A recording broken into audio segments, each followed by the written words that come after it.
ናጭ ማንጠባጠብ እናንተን እየጠራ የፍቅር ደግሞ እንደዚህ ናጩን ሲያንጠባጠብ እጅ መደቃ ነው። እናንተ ሩታ ኤርሜላ ከአብርሃም ሌላ ወንድ የለም። ሩታ አብርሃም እንዴት ነው ውስጥሽ ዕቃ ረስቷል እንዴ ነው ወይንስ አንቺ ውስጥ ዕቃ ረስተሻል?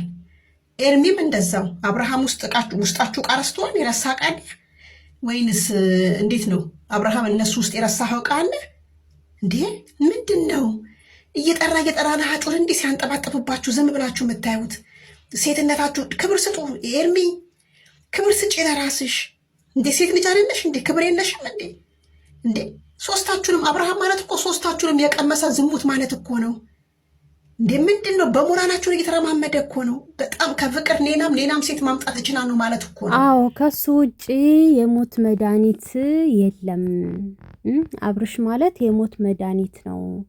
ከሱ ውጭ መተንፈስም መንቀሳቀስም አንችልም የሚሉ ነው የሚመስሉት ሴቶቹ ማለት ነው። እና እመቤት እንግዲህ አብርሽንም አጥበዋለች። ሴቶችንም እንግዲህ እየጠየቀችም እየመከረችም እየሄደችባቸውም ትገኛለች ማለት ነው። በነገራችን ላይ እንግዲህ ሄርሜላ ብዙውን ጊዜ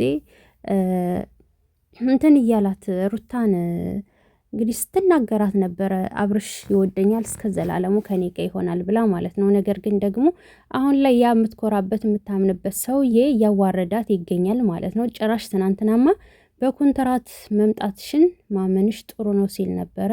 ልክ ኮንትራትን የመጣችው ሄርሜላ ሲባል እንደነበረ ሁሉ በኮንትራት መምጣቷን ደግሞ እሱ ሲመሰክር ነበረ ማለት ነው። እና እንደዚህ ስትኮራበት የነበረ ሰው ሲያዋርዳትና ከጎኑ ደግሞ ሌላ ሴት አስቀምጦ ወይንም አቁሞ እሷን እንድትናገራት ማድረጉ እጅግ በጣም የልብ ስብራት ደርሶባታል ሄርሜላ ማለት ነው። በትናንትናው ቪዲዮ ሩታ ኬር አልሰጣት ሲል ያን ያክል አይደለችም ማለት በሄርሜላ አይነት እና ሄርሜላ ግን እጅግ በጣም ስትናደር ነበር። ውስጧ ምርር ሲል ነበር። ምክንያቱም እሷ ያደረገችው ነገር ዳግም ታሪክ ተደግሞ ነው እጥፍ ድርብ ሆኖ እየተከፈላት ያለው።